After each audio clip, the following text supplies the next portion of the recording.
என்ன தானோ கேஸ் வாங்குற ஆபீஸ்ல இவ்ளோ கூட்டமா இருக்கு? அது கேஸ் வாங்க வந்த கூட்டம் இல்ல, பக்கத்துல கேஸ் வாங்க லோன் வாங்க வந்த கூட்டம். என்ன கேஸ் வாங்க லோனா? ஆமா, வருஷத்துக்கு 6000ல இருந்து 10,000 ரூபாய் வரைக்கும் நம்ம வீட்டு கேஸுக்கு செலவாகுது. தினசரி சம்பளம் வாங்குற நாமெல்லாம் என்ன பண்ணுவோம் சொல்லு? இதை தெரிஞ்சுக்கிட்டு தான் இவங்க எல்லாரும் இங்க வந்து உட்கார்ந்துருக்காங்களா? என்னத்த சொல்லு, வா போவோம். கேரண்டி வாரண்டிகளை இனியே நம்ப போறீங்களா? சிந்தித்து வாக்களிங்க. இந்தியாவை காக்க ஸ்டாலின் அழைக்கிறேன். லிபர்டி தமிழ் நேயர்களுக்கு வணக்கம். இன்றைய நேர்காணலில் நாம் சந்திக்க இருப்பவர் தமிழ்நாடு காங்கிரஸ் கட்சியின் செய்தி தொடர்பாளர் அலீம் அல் புகாரி அவர்கள். வணக்கம் சார். வணக்கம். உச்சநீதிமன்றம் இடிக்கு சரமாரியான கேள்விகளை எழுப்பியிருக்கிறத நம்ம பார்க்குறோம். அதாவது சட்டப்பிரிவு 45 பயன்படுத்தினால் இடி உள்ளிட்ட வழக்குகளில் நீங்கள் பெரும் பின்னடைவை சந்திக்க நேரிடும் அப்படின்னு சொல்லியிருக்கிறாங்க. ஏற்கனவே டெல்லி ஆம் ஆத்மி எம்பி சஞ்சய் சிங் அவர்கள் பணம் கைப்பற்றப்படவில்லை, இவ்வளோ நாள் சிறையில் அடைப்பதற்கு ஆதாரங்கள் இல்லை அப்படின்னு போன்ற வாதங்களால் அவர் உச்சநீதிமன்றத்தால் ஜாமீன் வழங்கப்பட்டார். இந்த சூழலில் இன்றைக்கு உச்சநீதிமன்றத்தின் இந்த இடிஐ குறித்தான விமர்சனத்தை நீங்கள் எப்படி பார்க்குறீங்க? அதாவது பிரிவு 45 என்ன சொல்லுது அப்படின்னு சொன்னா, section 45 no longer requires an accused to prove that he or she is not guilty of the scheduled offense. ஒரு அஃபென்ஸ்ல அவங்க குற்றம் செய்திருக்கிறார்கள் என்பதை நிரூபித்துத்தான் ஆக வேண்டும் என்பது போன்றல்லாமல் அதை அமெண்ட் பண்ணி இப்போ என்ன கொண்டு வந்துட்டாங்க அப்படின்னா, and instead it requires the accused to demonstrate that he is not guilty of the offense of money laundering under the PMLA. அதை அவங்க விவரித்து சொன்னாலே போதுமானது என்கின்ற அளவுக்கு செக்ஷன் 45 இப்போ இருக்கு. அப்ப அந்த அஃபென்ஸ்ல அவங்க இருக்கிறாங்களா இல்லையா? உதாரணத்துக்கு நீங்க சஞ்சய் சிங்குடைய வழக்கை எடுத்துக்கொள்வீர்கள். ஆனால் அவருடைய வழக்கிலே நேற்றைய முன்தினம் என்ன சொல்லியிருந்தாங்க அப்படின்னு சொன்னா, no money has been recovered from Sanjay Singh. எந்த பணமுமே சஞ்சய் சிங்கிடமிருந்து ரெக்கவரே செய்யப்படாத போது அதுல இன்னும் ஒரு உச்சகட்டம் என்ன அப்படின்னு சொன்னா, ஏப்ரல் 2ஆம் தேதி நடந்த டெவலப்மெண்ட்ஸ்ல என்ன அப்படின்னு சொன்னா, முக்கியமான ஒரு செய்தி என்ன அப்படின்னு சொன்னா, இடி நாங்க இதை அப்ஜெக்ஷன் பண்ணல அப்படின்ட்டாங்க. இப்ப சமீப காலமா நீங்க இந்த அப்ஜெக்ஷன் பண்ணலங்கிற செய்தியை நிறைய பார்க்க முடிஞ்சு. இது உதாரணத்துக்கு காங்கிரஸ் மேல ஒரு 3500 கோடி ஃபைன் போட்டு வச்சிருந்தாங்க. அதுலயும் இதே மாதிரிதான் பண்ணாங்க, நாங்க அப்ஜெக்ஷன் பண்ணலன்னு. அப்போ காங்கிரஸ் தரப்பு வழக்கறிஞர் என்ன சொல்றாருன்னா, எனக்கு ஷாக்கா இருக்கு அப்படின்ட்டாரு. அந்த அளவுக்கு இப்போ உச்சநீதிமன்றத்தினுடைய நிகழ்வுகள் ரொம்ப கிடுக்குப்பிடியாக இருப்பதும், உச்சநீதிமன்றங்கள் இடி உட்பட சஞ்சய் ராவுத்துடைய வழக்கிலே, சிவசேனாவுடைய சஞ்சய் ராவுத்துடைய வழக்கிலே தேஷ்பாண்டே என்கிற நீதிபதி என்ன சொன்னார் அப்படின்னு சொன்னா, நீங்க எல்லாரையும் அரெஸ்ட் பண்ணிடுறீங்க இடியில, when it is compared to the trial, the kind of pace what you show in times of arrest, ஒருத்தரை கைது செய்யும் போது நீங்க காட்டக்கூடிய வேகமும், அதுவே when it is compared to the trial, நீங்க ட்ரையல் நடத்தும் போது காட்டக்கூடிய வேகத்தையும் நீங்க கம்பேர் பண்ணி பார்க்கும்போது it is of snail space அப்படின்னு சொன்னாங்க. ஒரு நத்தை வேகத்தில் தான் இது இருக்கிறது என்று சொன்னார். அப்ப இன்னைக்கு சஞ்சய் சிங் விடுதலை இருக்கிறார். அவர் வெளியே கூட அதான் சொன்னார், எல்லா சிறை கதவுகள் எல்லாமே உடையும் அப்படின்னு பேசினார். அரவிந்த் கெஜ்ரிவால் அவர்கள் இடி, இப்ப நம்ம இடியை பத்தி பேசிட்டு இருக்கிறோம், செக்ஷன் 45ல நீங்க விளக்கினாலே போதும் அப்படின்னு அரவிந்த் கெஜ்ரிவாலுடைய விளக்கத்தை நீங்கள் கேட்டிருப்பீர்கள் என்று நினைக்கிறேன். அவர் ஒண்ணுதான் சொன்னார், ஒரு அப்ரூவர் நான் பணம் வாங்கினேன்னு சொல்றாரு, என்கிட்ட இருந்து பணத்தை ரெக்கவர் பண்ணல, நான் விளக்குறேன் கேளுங்க அப்படின்னு நீதிமன்றத்தில் விளக்குகிறார். நான் என்கிட்ட எந்த பணத்தையும் ரெக்கவர் பண்ணல, நம்பர் 1. நான் பணம் வாங்கினேன் அப்படின்னு சொல்லி ஒரு அப்ரூவர் ஒருத்தர் சொல்றாரு, என்னை தொடர்புபடுத்துறாரு. அவருடைய ஸ்டேட்மெண்ட்ல என்ன சொல்றாரு, நான் இருக்கிறேன், என்னை தொடர்புபடுத்தி அந்த அப்ரூவர் தன்னுடைய ஸ்டேட்மெண்ட்ல சொல்றாரு. சரி, ஓகே. அப்ப என்னிடமிருந்து எந்த பணமுமே எடுக்கப்படவில்லை என்பதே நான் குற்றமற்றவன் என்பதற்கு போதுமானது. இப்ப நான் என்ன சொல்றேன்னா, எவனோ ஒரு ரோட்ல போற அக்யூஸ்ட் அப்ரூவர் ஆகி எனக்கு ஒரு சிஎம் தொடர்புபடுத்தி பேசினால் அதனால் நீங்கள் சிஎம்ஐ கைது செய்வீர்கள் என்று சொன்னால், ஒரு சிஎம் நான் சொல்றேன், பிரைம் மினிஸ்டர் மோடியும் அமித்ஷா பெரிய நான் சொல்றேன், 2 பேரும் நீங்க கைது பண்ணுவீங்களான்னு கேட்டார். இப்படிதான் இடியுடைய தரவுகளும் இடியுடைய விளக்கங்களும் போய்கிட்டு இருக்குது. இது இப்படிதான் யதார்த்தமாக நடந்து கொண்டிருக்கிறது. இப்படி பல்வேறு சட்ட விஷயங்களிலே இடி மூக்குடைவதும், ஒரே ஒரு விஷயம் என்ன அப்படின்னு சொன்னா, இடியில பிரிசம்ப்ஷன், அதாவது ஒருத்தர் தன்னை குற்றமற்றவர் என்று நிரூபித்து வெளியே வருவதற்கு குறைந்தபட்சம் 6 மாதங்கள் தேவைப்படும் என்கிற நிலையை கொண்டு வந்துட்டாங்க.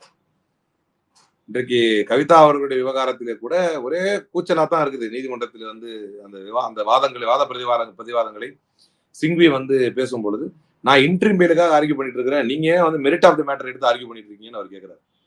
அதாவது குழந்தைக்கு எக்ஸாம் இருக்குது, பிள்ளைக்கு எக்ஸாம் இருக்குது, எனக்கு பிரதர் இருக்கிறாங்கன்னு சொல்றாங்க. ஆனா பிரதர் 19 வயசுல ஒரு ஸ்பெயின்ல இருக்கிறாரு, வெளிநாட்டுல இருக்கிறாரு. அப்போ ஒரு பிள்ளைக்கு வந்து எக்ஸாம் ஃபீவர் வருது, கணவர் வந்து டெல்லியில வந்து உட்கார்ந்து இருக்கிறாரு, இந்த மாதிரி நேரத்தில் எனக்கு இன்டர்வியூ பெயில் கொடுங்க அப்படின்னு விவாதிக்கும் போது அவர் வந்து மெயின் மெரிட் ஆஃப் தி மேட்டருக்கு போறாரு. வழக்கறிஞர், அரசு தரப்பு வழக்கறிஞர் வந்து மெரிட் ஆஃப் தி மேட்டருக்கு போறாரு, இவங்க எப்படி வெளியே விட முடியும் அப்படின்னு சொல்லி. இப்படி சட்ட ரீதியாக இடியை பயன்படுத்தி இவர்கள் பேசுவதும் 45 ஆஃப் தி பிஎம்எல்ஏ வந்து எங்கேயுமே சாட்டிஸ்ஃபை ஆகாது. நீங்க யோசிச்சு பாருங்க, டெமான்ஸ்ட்ரேட் பண்ணாலே போதும். செக்ஷன் 45 என்ன சொல்லுது அப்படின்னு சொன்னா, நீங்க ப்ரூவ் பண்ணணும்னு அவசியம் இல்லை, நீங்க அதுக்கான விளக்கத்தை கொடுத்தாலே போதும். விளக்கத்தை கொடுத்தா நீங்க தான் விட்டுறலாமே. ஆனா இது வந்து சராசரி மற்ற வழக்குகளில் அதே உச்சநீதிமன்றம் தான் நீங்கள் சொன்னது போல் இப்போ சஞ்சய் சிங் அவர்களுக்கு வந்து பணம் எதுவும் கைப்பற்றப்படவில்லை, ஒருவருக்கு வந்து நீண்ட காலமாக ஆதாரம் இல்லாமல் நீங்கள் சிறையில் வைக்க முடியாதுன்னு சொல்லிச்சு. ஆனால் இதே வழக்கு இந்த ஜாமீனை வந்து மற்ற வழக்குகளுக்கு முன்னுதாரணமாக எடுத்துக்கொள்ளக்கூடாது அப்படின்னு உச்சநீதிமன்றம் சொல்லிச்சு இல்லையா? அதே நீதிமன்றம் இன்னைக்கு பிரிவு 45 பயன்படுத்த நேரிடும் அப்படின்னு சொல்றது, ரெண்டுக்கும் உள்ள வித்தியாசத்தை என்னன்னு பார்க்குறீங்க? அதாவதுங்க, எந்த வழக்கிலுமே இப்படி வந்து இப்ப சமீப காலமாக பிற வழக்குகளுக்கு இது முன்னுதாரணமா எடுத்துக்கொள்ளக் கூடாது என்கின்ற வாதம் வைக்கப்படுவது, நான் அதை நேரடியாக எப்படி என்னுடைய கருத்தை சொல்வது என்று தெரியவில்லை. உச்சநீதிமன்றத்தினுடைய நீதிபதிகளுடைய தீர்ப்பிலே அதே நீதிமன்றம் தான் இன்னைக்கு வந்து சட்டப்பிரிவு 45 பயன்படுத்தினா உங்களுக்கு பெரும் பின்னடைவா இருக்கும்னு சொல்லுது. அதான் நான் என்ன சொல்றேன்னா, இது எப்படி எல்லா வழக்குமே, அதாவது நீங்க யதார்த்தத்தை ஒண்ணு புரிஞ்சுக்கணும், எல்லாமே வந்து கேஸ்லா தான். நீங்க எதையுமே வந்து மேற்கோள் காட்டக்கூடாது, இதை முன்னுதாரணம் காட்டி பிறர் வந்து பிணை கேட்க கூடாது என்று சொல்வதையே எப்படி எடுத்துக்கொள்வது என்று எனக்கு சத்தியமாக புரியல. when we are governed, administered and ruled by law, சட்டத்தால் நாம் நிர்வகிக்கப்படும் பொழுது நீதிமன்றத்தினுடைய அனைத்து தீர்ப்புகளுமே முன்னுதாரணமாக எடுத்துக்கொள்ளத்தக்கவைதான். என்னுடைய உதாரணத்துக்கு நான் ஒண்ணு சொல்றேன். உச்ச நீதிமன்றத்தில் பாபர் மசூதிக்கு தரப்பட்ட தீர்ப்பின் போது கூட இதை முன்னுதாரணமா நீங்க எடுத்துக்க கூடாதுன்னு சொல்லல. எனக்கு அது வந்து ஒரு கேள்விக்குறியாகவும் கவலையை அளிக்கிறது எனக்கு. அதாவது ஒருத்த வந்து இடிச்சிட்டான், இடிச்சவனுக்கு வந்து அந்த இடத்த கொடுத்துருங்க, இடிபட்டவனுக்கு வந்து தனியா ஒரு 5 ஏக்கர் கொடுத்துருங்க என்று ஒரு தீர்ப்பு வரும்போது கூட இதை வந்து நீங்க முன்னுதாரணமா எடுத்துக்க கொள்ளக்கூடாது என்று உச்சநீதிமன்றம் சொல்லவில்லையே. அப்படி எடுத்துக்கிட்டா எவ்வளவு பெரிய ஆபத்தாகும் தெரியும்ல. இதை இந்த வழக்கினுடைய தீர்ப்பை முன்னுதாரணமாக எடுத்துக்கொண்டால் அது ஒரு பெரும் ஆபத்தாக முடியும். ஆனால் அந்த தீர்ப்பையே முன்னுதாரணமாக எடுத்துக்கொள்ளாதீர்கள் என்று சொல்கின்ற நீதிமன்றங்கள். ஆனா ஒரு விஷயம், சஞ்சய் சிங்குக்கு ஒரு ரிலீஃப் கிடைக்கும் போது அது ஜனநாயகத்தில் நீதித்துறை வந்து உயிரோடு தான் இருக்கிறது, உயிர்ப்போடு தான் இருக்கிறது, துடித்துக் கொண்டு இருக்கிறதா என்று வருது. ஆனால் அதே நேரம் இதை முன்னுதாரணமாக எடுக்கக்கூடாது என்று சொன்னால் ஒரு நீதிமன்றத்திற்கு கடமை இருக்கிறது. ரேரஸ்ட் ஆஃப் இட்ஸ் கைண்டு, இது வந்து இந்த வழக்கு வந்து ஒரு வித்தியாசமானது, இது வந்து அரிதான ஒரு சூழலில் அரிதான காரணத்தில் தரப்பட்ட ஒரு தீர்ப்பு என்பதை அந்த இடத்தில் நிறுவாமல் இந்த வழக்கை நீங்கள் முன்னுதாரணமாக கொள்ளக்கூடாது என்று எப்படி சொல்ல முடியும் என்பது எனக்கு ஆச்சரியமாக இருக்கிறது. இப்ப இது வந்து ஒரு ரேரான ஒரு டைப்பு, இது வந்து ஒரு அரிதான ஒரு சூழலில் தரப்படக்கூடிய ஒரு தீர்ப்பு என்றால் நீங்க வந்து இதை முன்னுதாரணமாக வேறு வழக்குகள் எடுத்துக்கொள்ளக்கூடாது என்று தாராளமாக சொல்லலாம். அதை சொல்வதில் ஒரு யதார்த்தம் இருக்கிறது. ஆனா பணமே பறிமுதல் செய்யப்படல, பணம் பறிமுதல் செய்யப்படாமல் சிறையில் இருப்பவர் சாதாரண நபரா, ஒரு சராசரி நபரா, ஒரு பாமரரா என்றால் சிட்டிங் எம்பி. ஒரு மக்கள் பிரதிநிதியை சிறையில் அடைக்கிறீர்கள், சிறையில் அடைத்து அவருக்கும் இதுல தொடர்பு இருக்குது என்று சொல்கிறீர்கள். எவ்வளவுக்கு தொடர்பு இருக்குது அப்படின்னா பல நூற்றுக்கணக்கான கோடியில வந்து அவருக்கு தொடர்பு இருக்கிறது என்று சொல்கிறீர்கள். சரி, அப்ப பொட்டன்ஷியலா எவ்வளவு ரெக்கவர் பண்ணிருக்கீங்க அப்படின்னு கேக்குறாங்க. அதுக்கு எந்த பதிலுமே இல்ல. நயா பைசா கூட ரெக்கவர் பண்ணாத ஒரு சூழல். கிட்டத்தட்ட அப்படிதான், பணமே ரெக்கவர் பண்ணப்படலைங்கிறது தான் நீதிமன்றத்தினுடைய வாதமா இருக்கிறது. அப்படின்னும் போது இதை மெரிட்ல தரப்பட்ட தீர்ப்பாக நம்ம பார்க்கிறோம். இந்த தீர்ப்பை பிற வழக்குகளில் மேற்கோள் காட்டத்தக்க தீர்ப்பாக தான் நம்ம பார்க்கிறோம். அப்ப ஏதோ ஒரு அழுத்தத்திலே சஞ்சய் சிங் தீர்ப்பை காரணம் காட்டி அரவிந்த் கெஜ்ரிவாலும் சிசோடியாவும் வெளியே வந்துருவாங்களோ என்று நினைத்து கொண்டு இது தரப்பட்டதா என்று பொதுமக்களுக்கு ஒரு கேள்வி எழுமே. அது சட்டத்துறைக்கே ஒரு மிகப்பெரிய ஆபத்தை தந்து விடுமே. அப்படின்னும் போது நீங்க பிரிவு 45 பயன்படுத்துறத பத்தி, பிரிவு 45 வந்து அமண்டானதுக்கு பின்னால உங்களுடைய குற்றத்தை நீங்கள் நிரூபிக்க வேண்டும் என்கின்ற கட்டாயம் இல்லை. நீங்க வந்து ஒரு ட்ரையல் எப்படி நிரூபிச்சுட்டு வரீங்களோ அப்படி வரணும்னு கட்டாயம் இல்லை. நீங்க இதுல கூட பாத்தீங்கன்னா சஞ்சய் சிங் வழக்குல கூட நீங்க பாத்தீங்கன்னு சொன்னா அவங்க வந்து அப்ஜெக்ஷன் தரல அப்படின்னு வந்துடுறாங்க.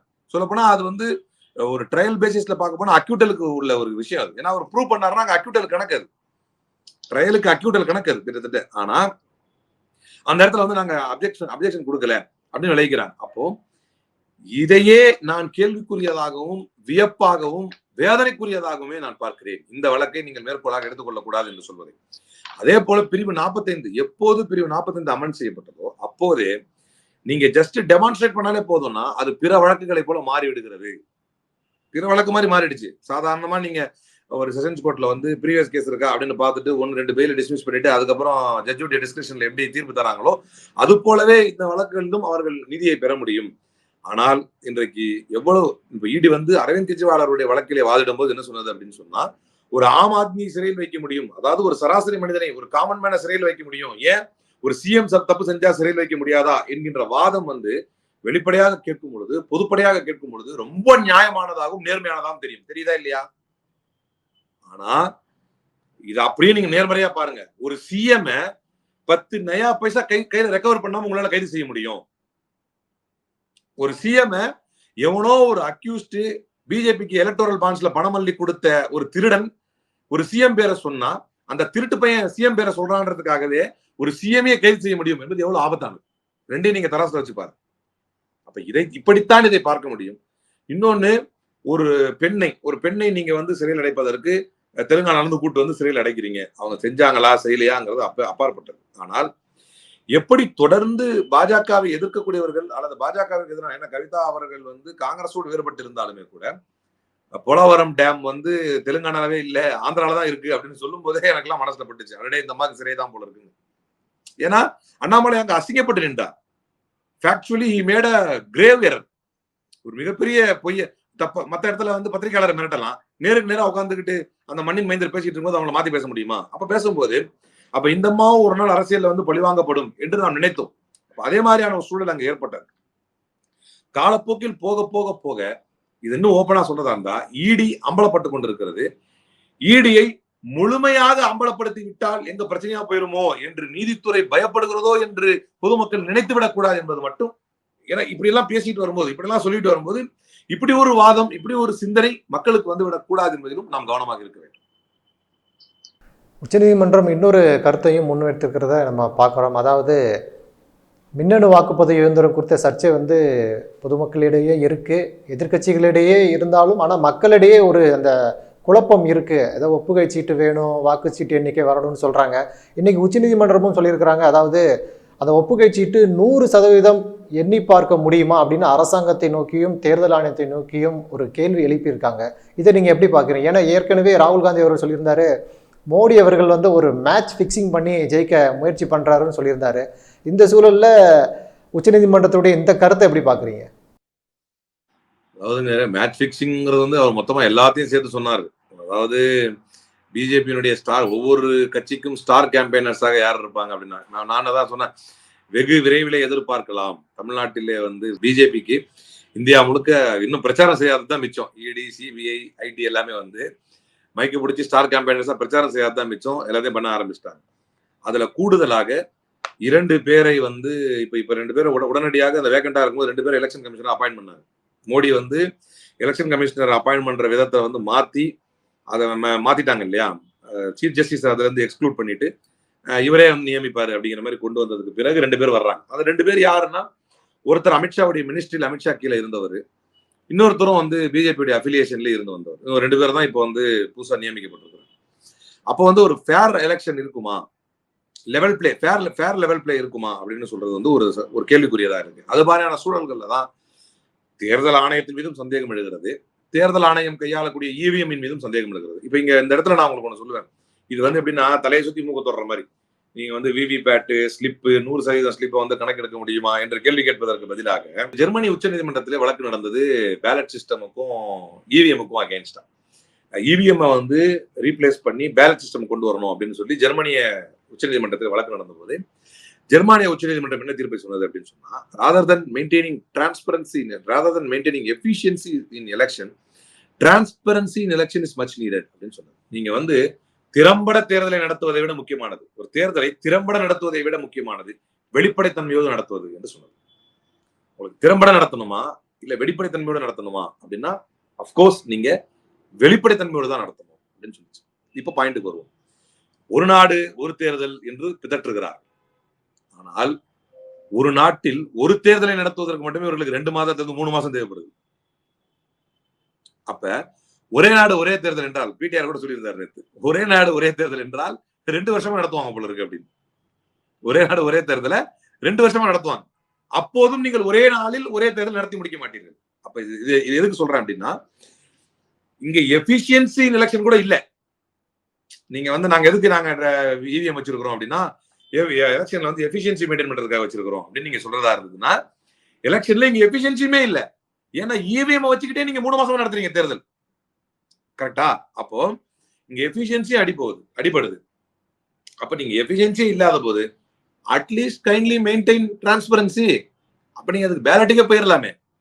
உச்சநீதிமன்றத்தில் நடந்து கொண்டிருக்கக்கூடிய என்னுடைய பார்வை, உச்சநீதிமன்றத்திலே இவிஎம்ஐ பற்றியும் அந்த விவிபேட் பத்தியும் அந்த ஸ்லிப்பை பத்தியும் பேசிக் கொண்டிருப்பதை நான் நேர விரயமாக பார்க்கிறேன். இது நேரடியாக ராகுல் காந்தி சொல்ற மாதிரி மேட்ச் பிக்சிங் இருக்கக்கூடாது. ஜெர்மனி மட்டுமல்ல, சுவிட்சர்லாந்து போன்ற நாடுகள் எல்லாம், ஏன் எதுக்கு எடுத்தாலும் அமெரிக்காவை மேற்கோள் காட்டக்கூடிய இவர்கள் எஃபிஷியன்சிலையும் எமினன்சிலையும் வந்து நம்மை விட எப்போதுமே ஒரு ஸ்டெப் அஹெட் இருக்கக்கூடிய ஒரு நாடு.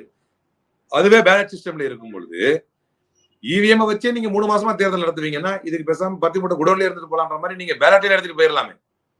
அப்ப இதுக்கு தீர்வு வந்து உச்சநீதிமன்றத்திலே இந்த வழக்குகள் செல்வதோ இதை பற்றி பேசு பொருளாக வருவதோ எல்லாம் விஷயம் கிடையாது. நீங்க you should return back to ballot system. நீங்க வந்து ஒப்புகைச்சீட்டு வாக்கு முறைக்கு நீங்கள் வர வேண்டும். அந்த வாக்குச்சீட்டு முறைதான் வந்து தேர்தலை திறம்பட நடத்துவதாக இருக்கும்.